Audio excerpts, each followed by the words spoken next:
Okay, so now we are going to see another way of use MaBoSS, which this time will use Python. So you will be able to do a lot more things, but then you have to know some basic Python scripting. But first, let me introduce you Arnaud's model to be able to explain to you what we will be simulating and what this model do. So Arnaud's model is a model of prostate, which can be considered as the model of healthy prostate cells when no mutants are present. And so this model is known as a wild-type model. So by default, it's not per se a model of prostate cancer. It's a model of prostate, which when applying some mutation can reproduce prostate cancer states. And so as you can see, you have a lot of nodes. It makes it very complex. And fortunately, Arnaud made a good layout to be able to represent this. We also can see now the basic type of node that we add, which are the input nodes, are there on the top. So you can have like different initial values for this input node, which will represent different conditions.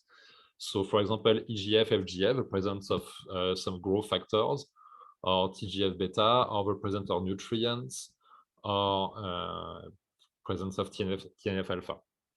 You have also some output nodes, which are, for example, the activation of DNA repair mechanisms here on the top. And otherwise, in the bottom, we have proliferation, migration, invasion, metastasis, and apoptosis. And in the middle, we have all these intermediary nodes, which are the one which explain all the mechanistic details inside this model. And all these nodes, you are able to apply some treatment on them by mutating them. And it will reproduce what is known in the biology about the influence of this treatment on these phenotypes. And so you have different colors of nodes corresponding to different pathways, which are important in this model. For example, we have a DNA repair pathways, which is in red, which are all these nodes. We have the cell cycle, which is here on the bottom left. On the top left and middle left, we have this green part, which is the ERK pathways.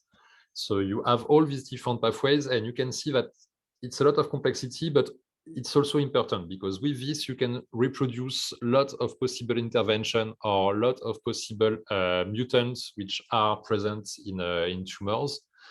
And so you are able, by modifying this node, to reproduce what is known about this type of model and this type of phenotype, which are triggered by some mutation or some treatments.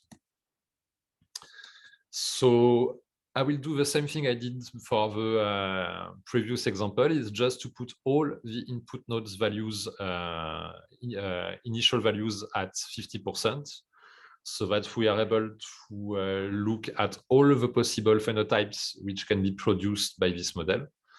So we can see that most of the phenotypes are apoptotic. Then it's quiescent cells, so cells which are just there but not proliferating, but not dying either. Then we have a proliferative states, and then we also have metastasis states, either for proliferation or quiescent cells. And so again, this is based on simulation where all the inputs are at random, so that we can sample every possible initial value and look at the global behavior of the model. But then we can look at some more specific phenotypes. For example, you have this figure in Arnaud's paper, which shows the basic phenotype, which will be what he called the wild type, where all of the input values are at 0, like in the absence of any input value. And what you see that you have some activation, but just transiently, it won't stay.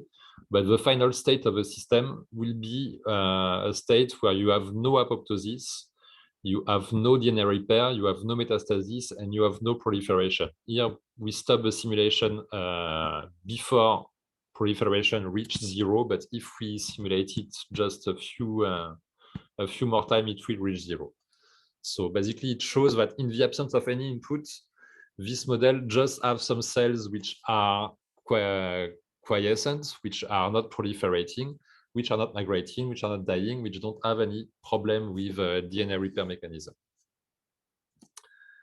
But we can also simulate other conditions. For example, if the cells have access to nutrients and growth factors, we can just put the initial values of this input to 100% for nutrients and growth factor, either EGF or FGF. And then we get a proliferative state where you have both proliferation here in purple and no apoptosis and no metastasis.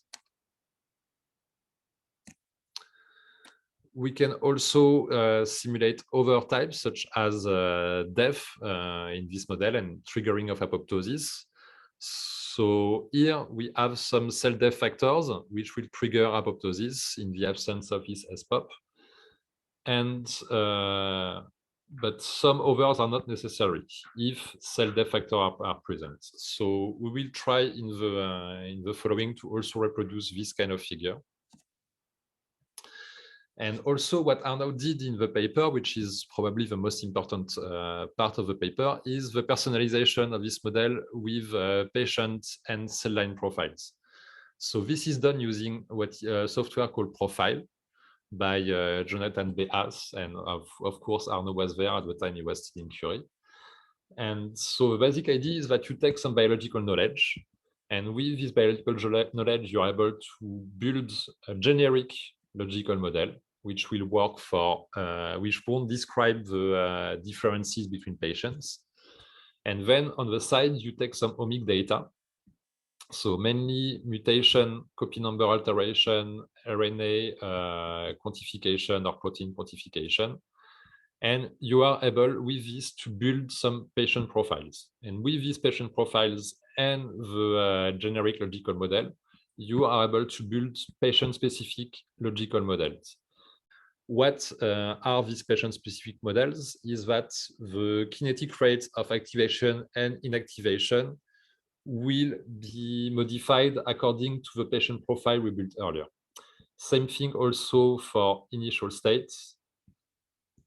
And so with these specific patient-specific logical models, we are able then to do some patient-specific drug predictions. And so the pipeline that Arnaud used in his paper is first to build what is called a prior knowledge network. So in this case, it's just the interaction graph. We just have all the elements with their interaction between them, either positive in black or negative in red. And once we have this prior knowledge network, we can build Boolean models. So this time we will be assigning logical formulas for each node in the same way I presented in the toy model at first. And then once we have this generic Boolean model, we are able to personalize the Boolean models for each patient or cell line.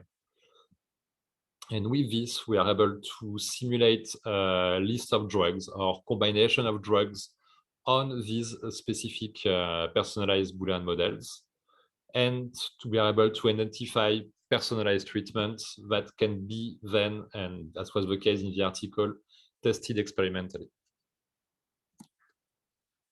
And so we see that basically what it means is that we have to do one simulation for every patient. And we can have, so here one color will be not one patient, but one cell line. And we can see that the model in some case will behave very similarly, whatever the patients are.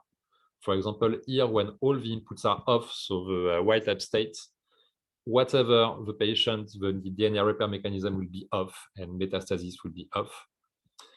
But then, for example, here we can see that even with all inputs are off, some patient or some cell line in this case again, will be able to trigger invasive and proliferative behaviors.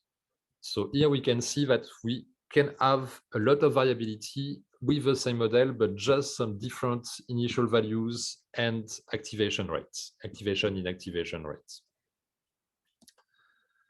So now we will do this next hands-on with a library called pyMaBoSS, which are the Python bindings for MaBoSS. So with these Python bindings, you're able to control MaBoSS and perform simulation in Python, which was initially developed by Nicolas Lévy and is now maintained by Aurélien Aldi, Loïc Pollevet, and myself. We try to make things easy to install MaBoSS. So for people who are familiar with Python, it's easy. It's just pip install MaBoSS if you want to download it from PyPy. If you want to work with Conda environments, you can just use conda install .c column-auto, which is the repository where this package is located, and pyMaBoSS. And this will install everything you need, and you will be able to just use pyMaBoSS. One small detail, which is still the case for now, but we are hopefully planning to do something about this soon, is that it's only working for Mac and Linux. For Windows, it's more complex, and we have some solutions, and we have, I think, some documents to explain it, but it's a little more complicated. So, and if you have questions about this, I can point you later and send you by mail later instruction to install it on Windows. Or maybe like the simplest way is to have this Linux environment on Windows. And Arnaud will be able also to answer this. So how do we do with pyMaBoSS? So first we have obviously to import MaBoSS, to import this package. And then we are able to load models. So we have this multiple instruction depending on the format of the model you want to import. If it's BND and CFG files, you have this MaBoSS.load method, which will return a simulation object, which will be the model you will use to perform the simulation, which will represent everything there is in the BND and CFG files, which are needed in the to perform the simulation. And you can also use SBML and BNet with these two different commands. And so once your model is loaded, the first thing you can run, and that basically the first thing we did also for the MaBoSS, is just to run the default simulation. So here we just call the run method in this simulation object called model. And then this will return a result object. And so on this result, you are able to call multiple methods. But in this case, I use the simple one that I showed you before, which is the plot pie chart, which will plot the final state distribution. So here you can see the result I already showed you before and that we already know. What we can do also is, again, as when MaBoSS, is change the list of output nodes. So in this previous example, we can see that we have apoptosis, invasion, and cell cycle arrest as output nodes. So for example, here I'm restricting the output nodes to only apoptosis and invasion, removing cell cycle arrest. And I can just run the simulation and plot the final state. And you see that you only have apoptosis and invasion and this nil. So basically what it did is that these two states, which were nil and cell cycle arrest, were merged together. And we have the same probabilities for apoptosis and invasion. So again, just simplifying the output and reducing the list of possible states. You can also just change the initial state. So for this, you have to access the variable network, which is a variable of the model.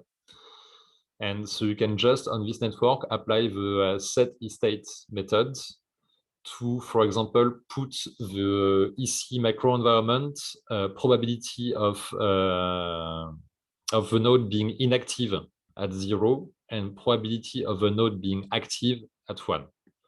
So here it's a little more complex than just putting the slider that we had in MaBoSS, but in the end, it's exactly the same thing. Here we put all the nodes active because the probability of a node to be active is this second value. We can also put, for example, if we want to have in the default simulation, here it will be 0.5 and 0.5, meaning that the initial state will be random. And again, once we made this modification, we can just call the run method on our model, get the result, and use the plot pie chart method on this result. And we be able to see the phenotype that we saw before, that it's 80% apoptosis and 20% invasion. We also have the possibility to do mutants. Here also something which is important is, again, like we had the problem with MaBoSS is that sometimes you can save the model, you can save a modification of the model, but then you want to go back and remove this modification and restart from the original model. So one way that we use in Python to be able not to have to do this is that we make copies of our model object, or our simulation object. So here I'm going to mutate the model, but before I do a copy of the original model, and I will actually apply the modification, in this case, the mutation, on this copy of the original model. And so here, to be able to make the mutant, we need to call this mutate function on our model with first argument, the name of the nodes, and second argument, is it an inhibition? In this case, it will be off, or an activation, it will be on. So here, what we do is we do the exact same mutant that we did in MaBoSS, which is the notch activation, NICD, and the p53 inhibition. And again, once this is done, we can just use the model that we modified and call the run method on it, get the result, and plot the pie chart. So with pyMaBoSS, you can also look at the results. So the classic results, apart from the pie chart of the final states, are the trajectories of the states. So here you see all the possible states which were active at some point in the simulation, which were non-zero probability. So here is a good example that only with 3 different outputs, we already have 8 possible states, like 2 to the power of 3. And so this is an example, and it's especially on these trajectories where we can have all the transient states which were activated at the beginning but doesn't appear in the final state. In the trajectory, they will appear. And so that's mainly for this kind of plot that you will have a lot of issues and a lot of confusion about a long list of states. And so you need to, again, be careful about which output nodes you're selecting. You can also plot the trajectory for nodes probabilities. It says state, but it should be node, I'm sorry. And so here we just show, for example, the 3 different output nodes and their respective probability with time. And we can also get the raw data for this as a Panda data frame, which is a common format to store data in Python. So here we will have in the rows all the time points of our simulation. Remember that we have a max time, but we also have a time tick. So every time tick, you will have one of these lines in your results. And then in column, you have the list of all the possible states. So in this case, again, all the 8 possible states with their value. We can also do the exact same thing, but to get the node probability trajectories, again, as Panda data frame. So here we just have the 3 columns corresponding to the 3 output nodes that we have, but we have the exact same time value, same steps. We can also, if we are interested just in the final state, like we do when we look just at the pie chart, get them as get this data as Panda data frame. So in this case, here we can either get the last state or the last node. And so we basically just get the last line of these two arrays.